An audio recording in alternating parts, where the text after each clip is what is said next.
Hello everyone. நாம பார்க்குறது 10th மேத்ஸில் 3rd சாப்டர் அல்ஜிப்ரால எக்ஸசைஸ் 3.13ல 5th கொஸ்டின் பாருங்க. If the roots of the equation c square minus a b into x square minus 2 a square minus b c into x plus b square minus a c equal to 0 are real and equal prove that either a equal to 0 or a cube plus b cube plus C cube is equal to 3abc அப்படின்னு சொல்லியிருக்காங்க. சரிங்களா? அதாவது இங்கே கொடுத்துருக்கிற quadratic ஈக்குவேஷனோட nature of roots வந்து என்ன சொல்லியிருக்காங்க? Real and equal சொல்லியிருக்காங்க. ரியல் அண்ட் ஈக்குவல்னா என்னது? டெல் இஸ் ஈக்குவல் டு 0ன்னு அர்த்தம் இல்லையா? ஓகேவா? ஸோ நேச்சர் ஆஃப் ரூட்ஸ் வந்து அவங்களே கொடுத்துட்டு ப்ரூவ் தட் எய்தர் ஒன்று ஏ ஈக்குவல் டு 0ன்னு ப்ரூவ் பண்ணணும், அப்படிலாம் a cube plus b cube plus C cube is equal to 3abc அப்படின்னு ப்ரூவ் பண்ணணும். சரிங்களா? சம் போலாமா? ஸோ கொடுத்துருக்க குவாட்ராட்டிக் ஈக்குவேஷன் எழுதிக்கோங்க. C square minus a b into x square minus 2 a squared minus bc into x plus b squared minus ac equal to 0. Given என்ன nature of root கொடுத்துருக்காங்க? The roots are real and equal. Real and ஈக்குவல்னா என்னது? டெல்லோட value வந்து equal to 0ன்னு அர்த்தம். ஓகேவா? So டெல்லோட ஃபார்முலா என்னது? B squared minus 4ac. இங்கே நமக்கு எல்லாமே ஸ்மால் ஏபிசி கொடுத்துருக்காங்க, அதனால் ஃபார்முலாவை நான் கேப்ஸில் எழுதிக்கிட்டேன். Equal to 0. இப்போ ஏபிசின்ற வேல்யூ இதிலேருந்து எடுத்து எழுதணும்.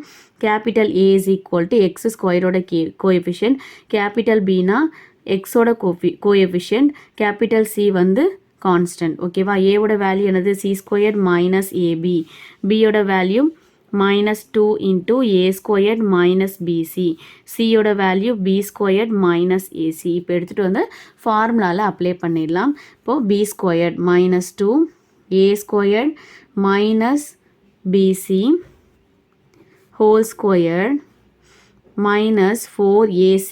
ஏன்றது என்னது?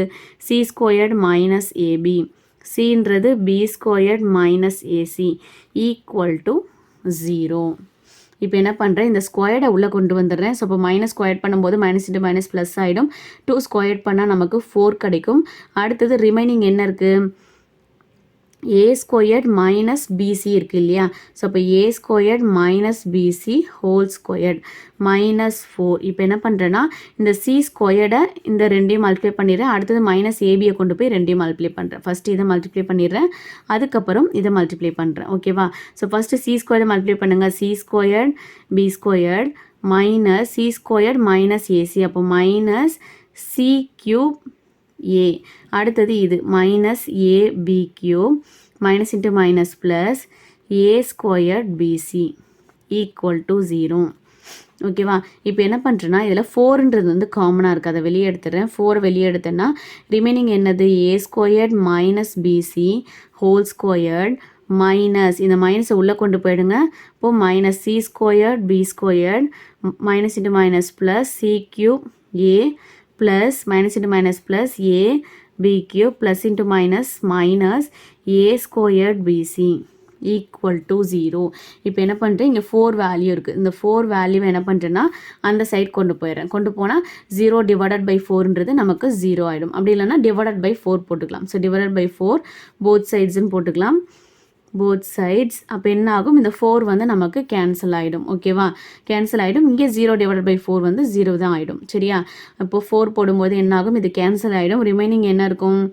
A squared minus b c whole squared minus C squared B squared plus C cube A plus a B cube minus A squared PC equal to 0. இப்போ பார்த்தீங்கன்னா நமக்கு a minus b whole square ஃபார்முலாவில் இருக்குது. ஸோ அதுபடி expand பண்ணுங்கள்.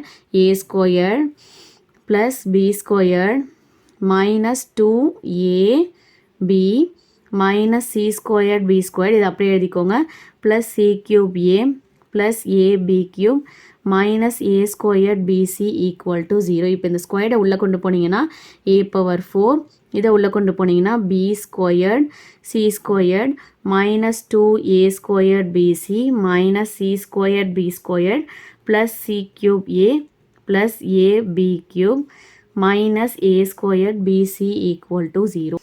இப்போ இதில் இதெல்லாம் கேன்சல் ஆகுது பார்க்கலாமா? இங்கே plus B squared C squared இருக்குது, இங்கே minus B square C square இருக்குது. ஸோ இது கேன்சல் ஆகும். ரிமைனிங் எதுவுமே நமக்கு கேன்சல் ஆகாது. ஓகேவா? இப்போ a பவர் 4 ப்ளஸ் அடுத்தது என்ன இருக்குது சி கியூப் ஏ ப்ளஸ் ஏபி கியூப் அடுத்தது minus 2a² b c minus a² b c அப்போ minus 3a² b c equal to 0. இப்போ என்ன பண்ணுறேன்னா இந்த a பவர் 4 இந்த மைனஸ் 3a² பிசியை மட்டும் நான் அந்த சைடு கொண்டு போயிடுறேன் plus C cube A plus AB cube equal to minus அந்த சைடு போச்சுன்னா ப்ளஸ் ஆகிடும் இப்போ 3a² பிசி. இப்போ எல்லாத்துலேயுமே பாருங்கள் நமக்கு ஏ வந்து காமனாக இருக்குது. ஏவை வெளியே எடுத்தோம்னா a cube plus C cube plus b cube equal to 3a² b c. இப்போ இந்த ஏவை நான் அந்த சைடு கொண்டு போயிடுறேன். இப்போ ரிமைனிங் இங்கே என்ன இருக்கும் ஏ கியூப் ஆர்டர் படி எழுதிக்கிறேன் plus b cube plus C cube equal to 3 into a² b c divided by a. A cancel ஆகிடும். ஸோ ரிமைனிங் ஒரு ஏ இருக்கும். இப்போ என்ன ஆன்சர் வரும் a cube plus b cube plus C cube is equal to 3abc. ஓகேவா? So நம்ம கொஷனில் என்ன கொடுத்துருந்தாங்க ஒன்று ஏ ஈக்குவல் டு 0ன்னு ப்ரூவ் பண்ணணும். அப்படி இல்லைனா a cube plus b cube plus C cube is equal to 3abcன்னு prove பண்ணணும். ஓகேவா? ஸோ ஆன்சர் வந்துடுச்சு. therefore hence proved.